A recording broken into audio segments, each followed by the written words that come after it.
Hi, hello besties, and welcome back to my channel. For today's video, I just wanted a sit down, girly chat, let's just catch up, let's just chat about some things that are on my mind. I just put AJ down for his nap of the day. I just made myself a chai, and so I figured let's just take a moment and let's just chat, let's just catch up, let's just talk about some things that are on my mind at this moment. I just feel like these are my favorite videos to watch right now. I love watching vlogs. I love watching podcasty type chats and videos because life is so busy right now, and sometimes I just need something that I can casually put on in the background. And so I figured today I just wanted to sit down, talk about all the things, sip on some chai, and just catch up with my besties. Without further ado, let's just dive right into it. These are my favorite type of videos to watch and to consume. I feel like I love YouTube. I am one of the few people at this point that still really ride behind YouTube. And I feel like YouTube is going to start to make its way back because we had that whole TikTok ban scare, which let's get into it for a moment. First of all, what the heck was that? What the heck was that TikTok ban? It literally lasted 12 hours. It lasted 12 hours. There is a chance that I would not have literally clicked into that app in that time period to have even known that it was gone. How absurd is that? I feel like it was so overhyped. It stressed so many people out. Of course, so many people, their income relies on social media. And so whether you are a small content creator or it is your full-time job, part of your income, if not all of it, is coming from social media. And they were terrified, rightfully so, that that was just going to be literally ripped away from them. So we went through a panic over, oh my God, is TikTok going to be gone forever? What is the world going to look like without TikTok? People were literally spiraling. As somebody who also loves consuming content, people were also freaking out because it's wow, it really is so many people's go-to apps, that's the app that you are clicking on to get your news. It's people are using it as Google. They're searching things in the search bar. It is literally a search platform at this point as well. And we thought that that was going to be taken away from us. And for 12 hours, it was. And then it came back. And here's my thing. As a small content creator, my heart went out to those that were stressed from a financial perspective because it is their job, because it is their livelihood, because it is their career. My heart genuinely went out to those people that were stressed about how will I make my living? I will have to now transition over to a new app or a new this, or will I be able to afford X, Y, and Z for my family? Genuinely, my heart went out to those people. However, I am not going to lie to you guys. There was a part of me that was kind of excited that TikTok was going away. I know that might be a hot take. I know that we might not all be on the same page about that, but I'm not going to lie. I feel like TikTok has created so much overconsumption. It has created so much doom scrolling. Did you guys feel as well, when it was gone, how many times you subconsciously clicked into the app because it was just a force of habit? I found myself every commercial break, every time there was downtime, every time there was an ad that popped up on my YouTube video, every single free moment that I had, I was subconsciously wanting to go to TikTok and scroll. It's typically the first thing I do in the beginning of the day, for better or worse, and it's typically the last thing I do at the end of the day, for better or worse, before I go to bed, is scroll on TikTok and just mindlessly consume content. And you guys, I am not going to lie, it was such a wake-up call for me. It was such a wake-up call about how much overconsumption I am doing on this platform, about how much I really was watching TikTok. I have noticed myself, since there was the scare of it being banned and then now it coming back, I have found myself using it significantly less this last week, simply because it was such a wake-up call to see that literally it was what I was going to all of the time. It was the thing that I was gravitating towards every free second that I had. Whenever there was a moment of silence, a moment of peace, I was grabbing my phone to go onto TikTok. I just could not believe how much overconsumption I was doing. And then I also had the realization, I have always, like I said to you guys, loved YouTube, loved long form content. It is one of my favorite ways to consume media. It is one of my favorite ways to create and post social media as well. I have always been a YouTube girly. I have always loved vlogs. I've always loved podcasts. I've always loved just like long form, like content. However, I feel like TikTok has stripped that away from so many people, that so many people do not enjoy long form content anymore because we want instant gratification. We want a video that is 15 to 20 seconds long. We want a video that is max 1 minute, that like get me your cute, trendy, aesthetic content, pop it out into the world, and then people watch it, and you can scroll from one video to the next. You can get through so many videos in a short time frame. Like, we have literally, I think TikTok has created this like instant gratification in the world where like you get an instant dopamine hit because the video is 15 to 20 seconds long, where on YouTube, it could be 10, 15, 20, 30 minutes of somebody's day, of somebody's talking. Also, not for nothing, I really enjoy long form content because I genuinely believe, I just believe it is less curated and more authentic. Listen, I am very aware that depending on whatever influencer or whatever person that you follow, anything, any feed, long form, short form, it could be curated. People are still, even if they are super raw, super authentic, super real, only showing you a small percentage of their day to day. They are only showing you so much. There are things that they are still not telling you, not talking about. Of course, that is normal. They are people, they have a right to their own privacy. However, on TikTok, you could take a 45, 60-minute video and cut it down to 90 seconds because that's what people want to be consuming. So you are cutting out so much of your day. You are cutting out so much of the non-aesthetic parts of your day. That's what people want to consume. There is nothing wrong with that if you're a creator. I do that all the time. There are so many parts of my day when I film day in the life and things like that that I cut out because nobody wants to watch some of those things. But on YouTube, on Instagram, I feel like it is a little bit different. It is a little bit more authentic. I feel like on YouTube, especially because it is long form content, you can see a little bit more of the raw, of the real, of the conversations like this. You have time to sit and to watch and to listen. That could be up to 20, 30, 40 minutes, and people will sit and watch and put it on if they want to watch and follow you.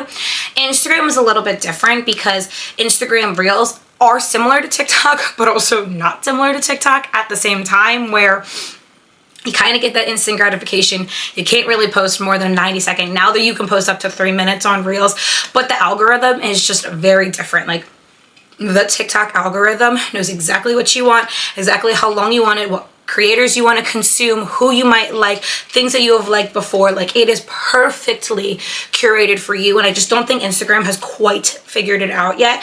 But also Instagram, you can still have your swipe pictures, and it's just less instant gratification, in my opinion. It is less, and I also think that, like, because of stories, it could be a little bit more like real, in the moment. Like, it could be a little bit more like, oh, I'm just filming this as I'm going about my day. Here's what I'm eating currently right now. Obviously, every single influencer is very different.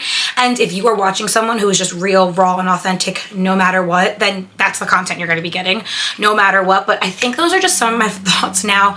I don't know if anyone can relate to that with TikTok now coming back, is that I was just like, I don't think I realized, one, how much I was I realized how much I was over consuming TikTok until it was gone literally for 12 hours, but how much I could just scroll and scroll and scroll and scroll. Like, I'd put AJ down for a nap, I would scroll for 20, 30 minutes. I put him down at the end of the night, I scroll for 20, 30 minutes. Like, it was just so much of my free time on a day-to-day basis that, like, when it was gone for those 32 seconds, I was like, maybe I'll pick up reading. Like, I have never been like a super big reader, except for like when I'm on the beach. But like really since I've been in school, haven't been a super, like, I really enjoy reading, but it's never been a hobby that I've really done. So I'm like, maybe during some of this free time, I could like pick up reading and like start reading some different novels. And like, then it came back and I was like, oh, it's back now. But I feel like the way that I want to consume it is very different, because I feel like now I'm aware of this like instant gratification and the fact that like everything is like, obviously everything with social media is so curated, but I feel like especially with TikTok, like the algorithm is so perfectly created for you and what you're looking for, and you are literally getting 20, 30, 45-second videos that are meant for you and exactly what you want. I don't know, something about that doesn't always, like, something, I think just having it gone for a moment and then it coming back made me realize that I've been over consuming it drastically, and that I personally really prefer long form content over short form content. And I feel like I feel like TikTok's thing is the short form, like quick videos, trendy sounds, where like obviously Instagram and YouTube are just very different. And so not that I'm not going to be using TikTok, I'm not going to be creating on TikTok anymore, like I'm not saying that at all. I just feel like it was a nice reality check of how I'm going to be doing that, because I had a moment where like it wasn't around anymore, and it kind of opened my eyes to all the things that potentially have always been around, but really made me realize like what was quote unquote wrong with TikTok beforehand. I think one of the coolest parts about social media in general is the fact that you can really connect to and interact with people who are at very similar points of life of you,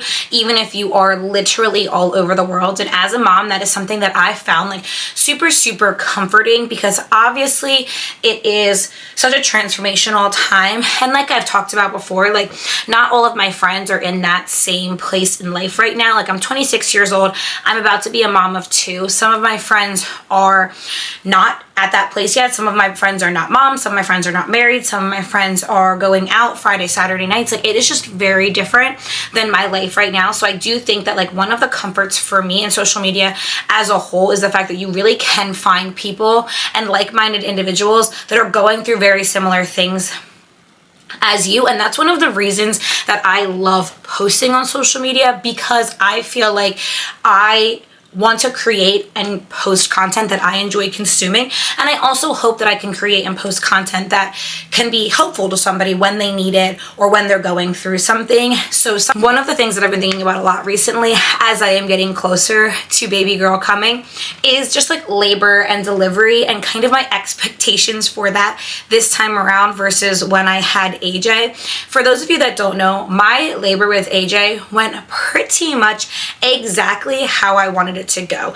I wanted to go into labor naturally. I didn't want to be induced. I wanted to be able to like push my body as long as I physically felt like I could go, in terms of pain and in terms of doing everything without medication for as long as possible. And then if I needed an epidural, I was certainly not against getting an epidural, but it's something that if I could avoid, I wanted to avoid it and do it naturally if I could.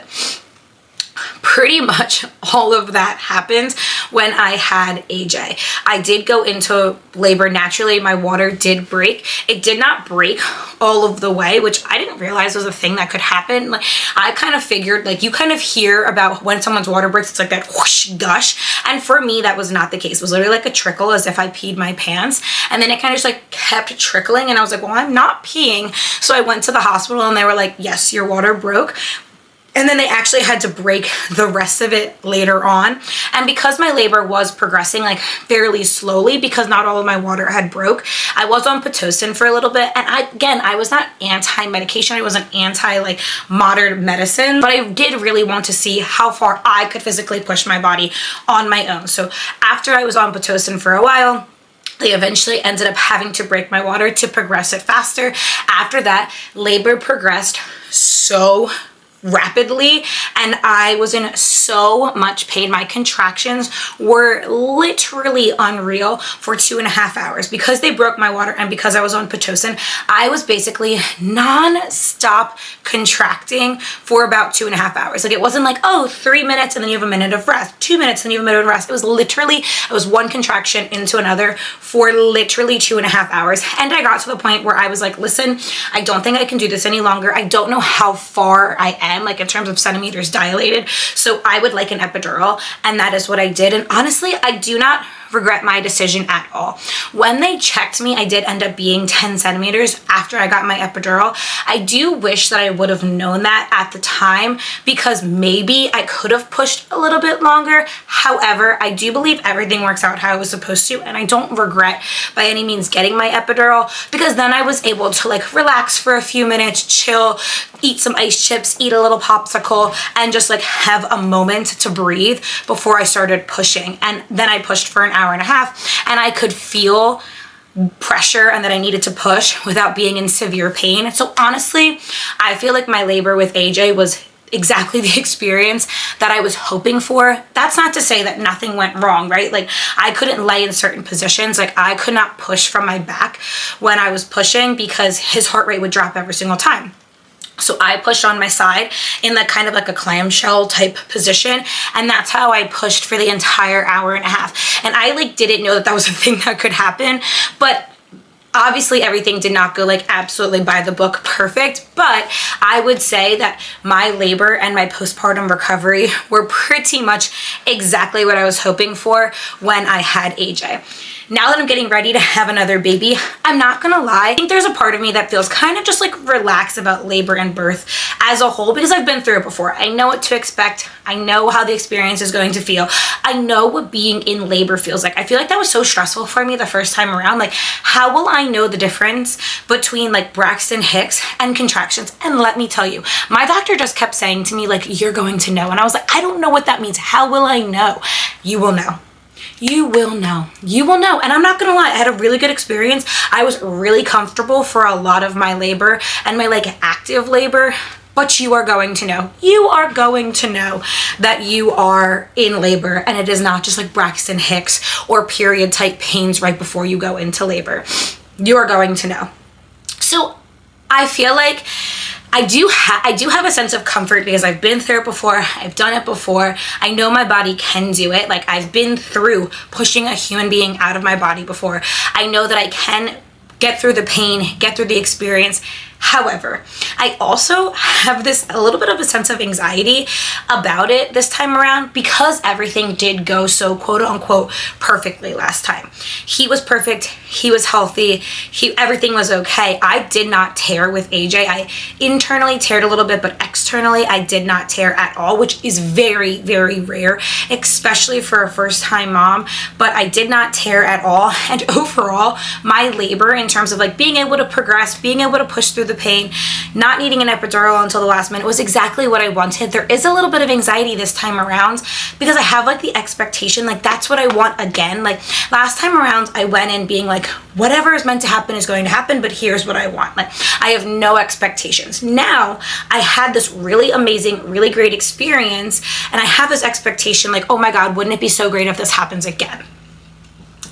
And I am very much the type of person that I want to go in as informed and as educated as possible. And that's something that if you are pregnant and you're about to give birth, that's kind of my biggest recommendation. Like, just go in as knowledgeable as humanly possible. You cannot control anything that happens during labor and delivery. You cannot control if your baby is head down or feet first. You can't control that. You cannot control if you are going to need an emergency C-section. You cannot control if baby's shoulders get stuck down there. Like, you can't control any of that. But something that I found really comforting is that I was going in super knowledgeable about all of the things that could happen, so that way if things are going on, if they're talking around me, I still felt very informed on all of the things that were going on. And then I just went in with the mindset that whatever was best for me and my baby is what is best. And that is still the mindset that I am going in with this time around with baby girl. At the end of the day, I trust my doctors. I trust the hospital that I am delivering at. And I genuinely believe that whatever is best for me and baby girl, that is what is best. And that is what I am going to do. However, because I had such an incredible experience first time around with AJ, I do have that expectation this time around of like, wow, I really, really hope everything goes as well this time around. I really, really hope I'm as comfortable for as long during the course of my labor, because I pushed for an hour and a half. Like, I hope that I push less. Like, obviously I have all these hopes. At the end of the day, like I said, you literally cannot control any of it. So whatever it is, whatever's meant to happen is going to happen. And as long as I am healthy and okay, and baby girl is healthy and is okay, that's all that can happen. But I'm like surprised that this time around, although I feel simultaneously more confident in my ability to give birth because I've done it before and my body to be able to do it, I'm also a little bit more anxious this time around because I have been through it before. I had a really, really good experience, and now I want to have that same experience again because it was so great the first time around. So I was surprised that even though this is my second time around, there are still anxieties, there are still stresses, because now, of course, everything about it is still so unknown, so it can't be planned. But this time I'm also going to compare every single thing, just like I have during my pregnancy, to how I feel with AJ. So I think that is just like the reality of being a second time pregnant mom versus a first time. First time, you have nothing to compare anything to, and you're kind of just going through it all for the first time. This time around, I've been through it before. I know what to expect, which is a really, really good thing. But also now, because I had such a great experience, I have something to compare it to as well. One of the things that I feel really fortunate was able to stay the same with my pregnancy with AJ and my pregnancy with baby girl is my ability to be able to exercise. You guys know that exercise and movement is such a huge part of my life. It is the first thing that I kind of started posting when I was posting on social media. I never really thought that this would turn into like a lifestyle, like mom, share my life type of page. I kind of always thought it was just going to be like a fitness, health sort of page, and I'm so grateful for how it has. But you guys know that exercise and fitness has always been such a huge part of my life. I am a certified personal trainer, so like it is something that I just like, I know, I love, I've always done it, I've always been active, and it's something that I feel really, really fortunate about, that through this pregnancy and through my pregnancy with AJ, I have been able to be active for as long as possible.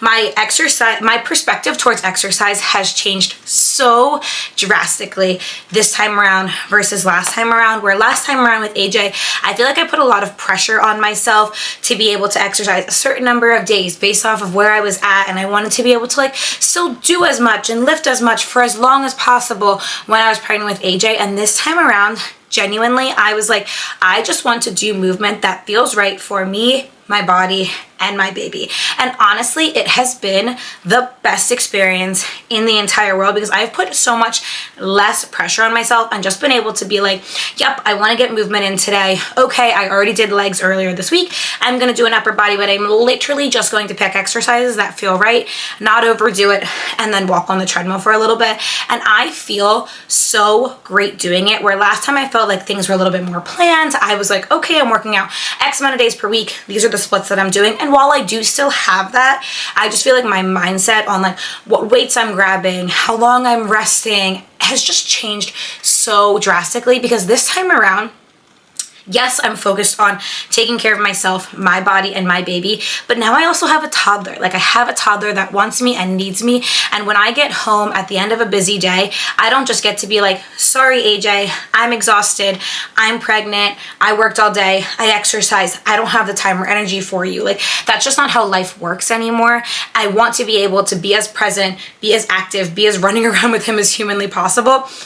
And so because of that, I do need to adjust my workouts so that way I am able to be as present and available and there for him as humanly possible. So for me personally, and again, I always feel like I have to put a disclaimer on this. I always love sharing what I'm doing in terms of fitness and in terms of health and exercise when I am pregnant, but I am never, ever, ever, ever, ever sharing this so you can compare yourself to me or want to do exactly what I'm doing, because everybody's pregnancy experience is so different. The way somebody's body feels while they're pregnant is so different. Everybody's life is so different. So please just take all of this with a grain of salt that this is what I am doing. But During my first trimester, basically nothing changes when I am exercising. Of course, you're a little bit more nauseous, you're a little bit more tired, me personally, so I'm taking more rest time. I'm definitely listening to my body, and if I'm feeling nauseous, I'm not like pushing through a workout that day, I'm just skipping it, or I'm doing something very light and minimal. For me, my first trimester, I typically work out 4 to 5 days every single week. I do 2 upper body days, 2 lower body days, and then if I do a 5th day, it's typically like a cardio, a core, a yoga, something like that. I basically have been doing that, and I was doing that before I got pregnant as well. So after I found out I was pregnant, basically just continued doing exactly what I was doing, adjusted weight if I felt like I needed to on any particular day because I wasn't feeling up for it.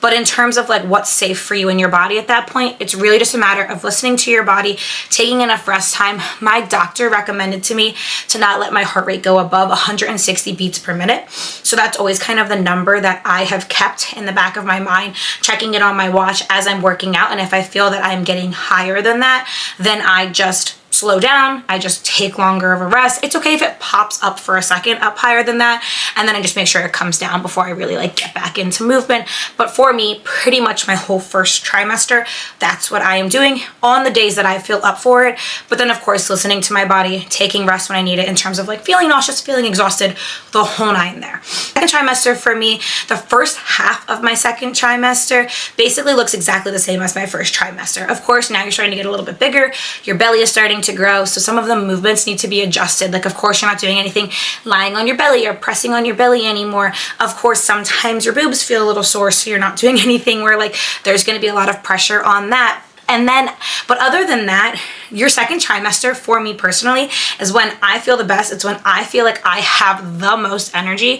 So I'm not gonna lie, I want to take advantage of it. I want to get my best workouts in during my second trimester because I do feel up for it. So I am pushing myself, quote unquote, a little bit more. Of course, I'm not like hitting PRs, hitting new weights, but like if I feel good that day, like I will let my weight, I will push myself a little bit because my body physically feels up for it. And pretty much through my whole second trimester, I will still be kind of working through those 4 days a week, and then that fifth day when I can. Towards the end of my second trimester, early third trimester, so like up until about 27 to 30 weeks, I am doing that like 4 to 5 days a week if I can. From like 27 weeks to 30 weeks is when I'll kind of drop it to 3 days a week, which is what I am doing still right now at 34 and a half weeks pregnant, 3 days a week with maybe a 4th day. So when I drop to 3 days a week, it becomes an upper body day, a lower body day, a full body day, and then a cardio core yoga if I'm doing a 4th day. I do have to say, this time around with AJ, I have definitely been a little bit more flexible with that 3rd day of movement. So it's been an upper body, a lower body, and then for my full body, I have been loving classes this time around. Like, I work at a gym, so I feel really fortunate that like I could take classes on my break. I can like pop into a class, pop into instructors that I know I like and feel comfortable taking classes with. This time around for that full body day, I have been loving taking classes. I just feel like I'm not thinking about the movements I have to do then. I modify the exercises when I want to modify the exercises.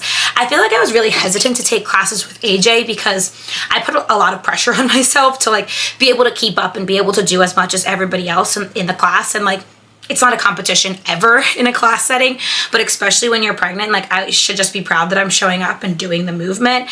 And this time around, I really just had that mindset, and I really had the mindset like I am going to just show up. I'm going to do what's best for my body. And if I need to adjust movements, if I need to slow down, that's what I'm going to do. And I have been loving going and taking classes more. I feel like it's really helped with my motivation because I feel like 2 to 3 days a week, I feel pretty motivated to exercise at this point, but kind of that like 3rd, 4th day, I kind of lose motivation. And there's nothing wrong with that. I could be working out 2 days a week right now and there'd be nothing wrong with that. But movement just feels so good for me physically and mentally that I do want to do it. I do want to do it in some capacity. So taking a class has been great for me this time around, and I have been absolutely loving it.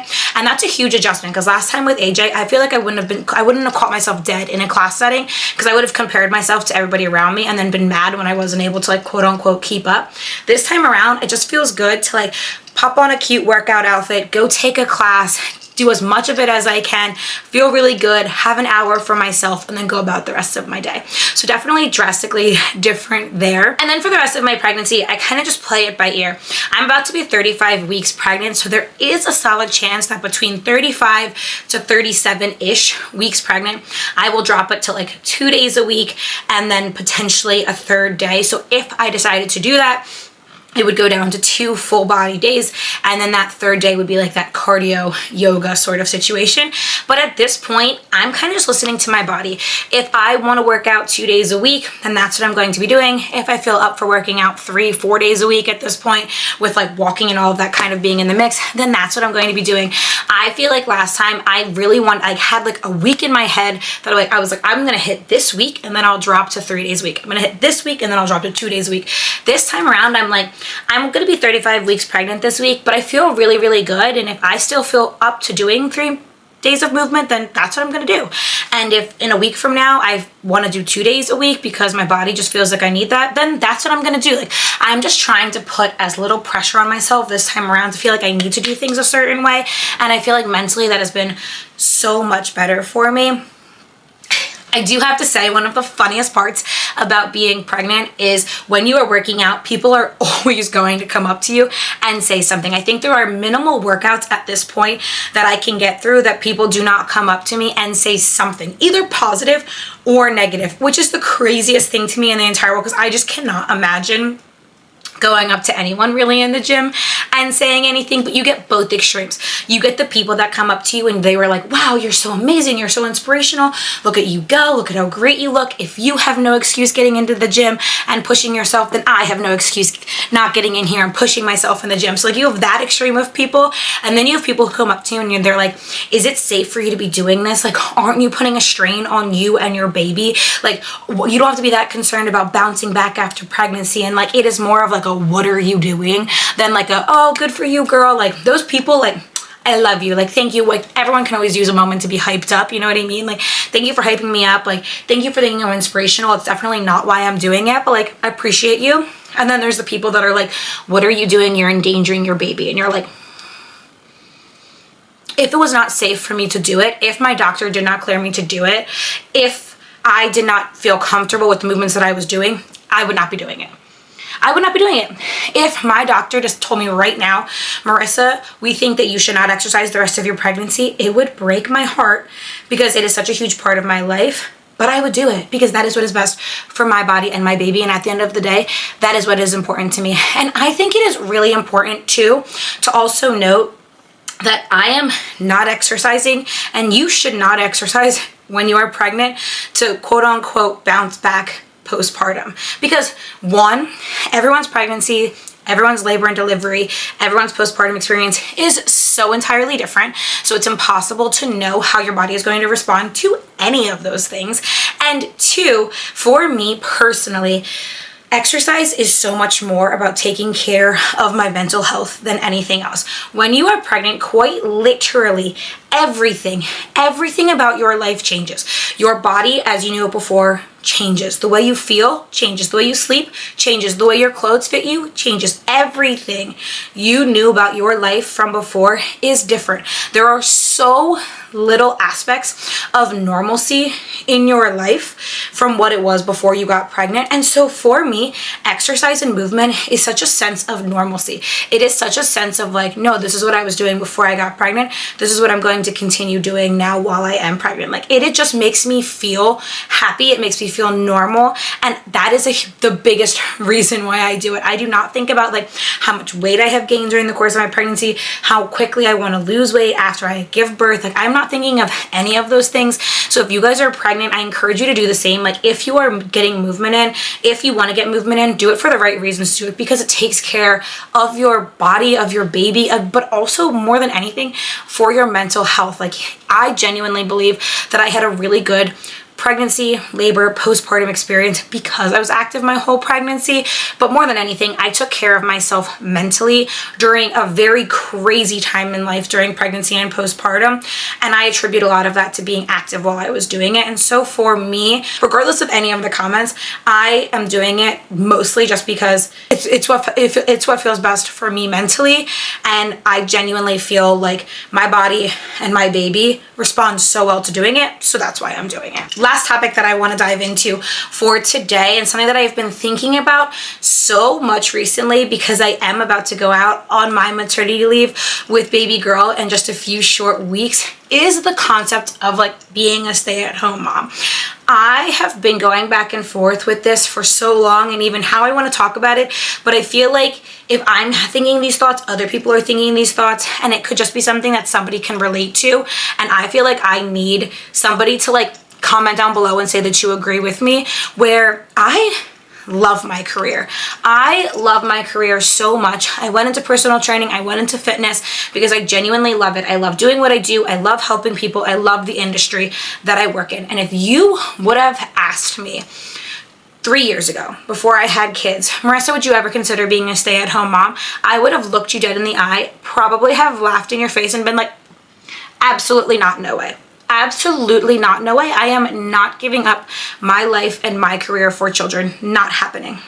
Now that I have a child and one on the way, I would do anything to work in as little capacity as possible to be with my babies. I genuinely would do as little as possible to be with my babies, but it's such a loaded conversation. First of all, I will be the first person to admit that being a stay-at-home mom is harder than 99% of jobs. I will say it. I don't care if you disagree with me. I believe that being a stay-at-home mom is more difficult than 99% of actual jobs.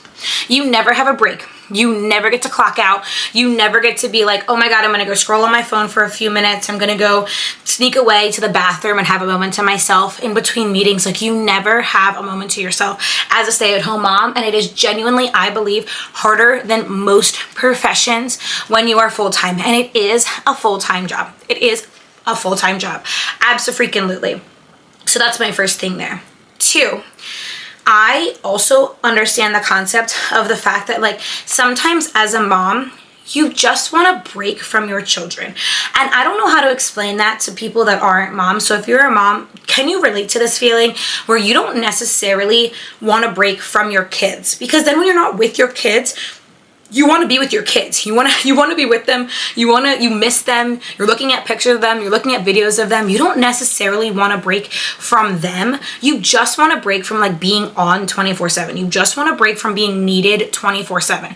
You just want to break from like being touched, being overstimulated, being called, being slobbered on, being whatever. You just want a moment to yourself where you can pee, where you can shower, where you can scroll on your phone, where you can have adult conversation. You just want a moment, but you don't necessarily want to not be with your children. Like, can any other mom relate to that? Like, you don't necessarily not want to be with them, but you just need also at the same time need a break from them. Like, does that make sense? Like, I don't know how to explain it if you're not a mom, but if you're a mom, do you have that feeling? Like, can you relate to what I'm talking about? So I understand that as well. So it's such a loaded conversation of me wanting to be a stay-at-home mom. Listen, at the end of the day, it is such a financial decision. And right now, for us, it's just not in the cards for me to not work at all. However, I would love to work in as little capacity as humanly possible. If I could work 1-2 days a week, make enough money that we're still able to like do some fun things, do things that we enjoy, go out to Starbucks when I go out to Starbucks, buy Gymshark when there's a sale, and still be able to have as much time as humanly possible with my kids, sign me the fork up. I am in. I am doing it. That's what I want. However, there is a part of me that like knows that taking on that responsibility is harder than any full-time job I've ever worked in my entire life. So I think it's like this funniest concept of like, I don't necessarily want to give up my career. I love my career. I love what I do. I worked very hard to get where I am and like establish the like clientele base and the connections that I have created at this point. But I also want to spend as much time as humanly possible with my children because they are my entire heart and soul, and I want to spend every waking moment that I possibly can with them. But simultaneously, I know that that would be very, very difficult, and that there would be moments and there would be times that I just need a break and I want to be away from them, and that I do not want to be like with them every moment of every day, because then I would just be overstimulated and burnt out and not have any time for myself. So like, I don't know if anybody else can relate to that, but I've been thinking about it so much recently, especially about to go out on my maternity leave and then having to go back to work afterwards. Like, I've just been thinking about what I want that dynamic to look like and like how I want that to look in terms of jobs. As of right now, I'm going back to the job that I'm in right now. That's just what makes the most sense for me and my family. But like, I think about it a lot. Like, one, if I decided to just not do my career anymore, would I enjoy being a stay-at-home mom?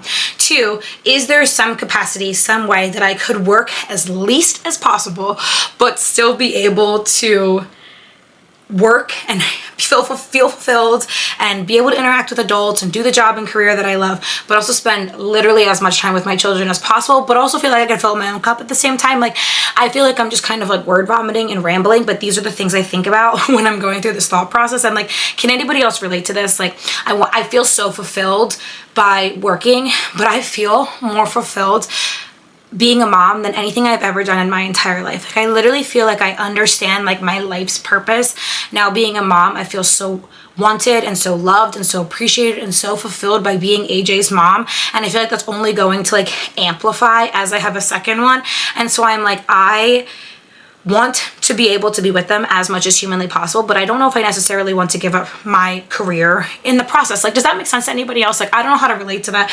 I don't know if that's relatable, but if anybody else can relate, please let me know, because it is just like the craziest thing to me that if you would have asked Marissa 2 or 3 years ago, would you ever have been a stay-at-home mom? I would have been like, you're literally joking. No way. I love my career. I love what I do. I love my clients. And now I am like, if you could tell me that we would be fine on just one salary, that we would be fine on just Timmy's salary, I would literally stop working right now so I could be with my kids as much as humanly possible, despite the fact that I know that it is much harder than what I do on a day-to-day basis, and the fact that I know that I'd be tired, I'd be overwhelmed, I'd be overstimulated, I would want breaks, and I would sometimes feel like I'm pouring from an empty cup. Like, I would take all of that to spend as much time with my babies as humanly possible.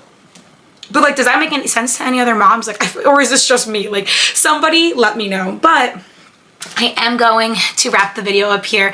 If you guys like this video, if you like this type of like podcasty type sit down, just I ramble at you content, please let me know in the comments down below. If there's anything you want me to talk about in the future, please let me know.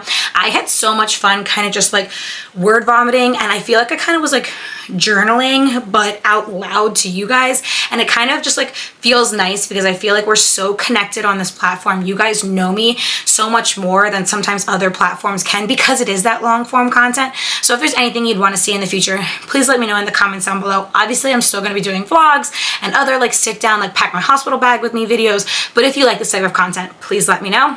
If you like this video, please make sure you go ahead and give it a big thumbs up. You already know it supports my channel. If you haven't already, make sure you subscribe, hit that bell notification so you don't miss another video that I post. If you haven't already, make sure you follow me on my Instagram and TikTok so you can see other fitness, health, and lifestyle content I post on there. And I will catch you guys here next time.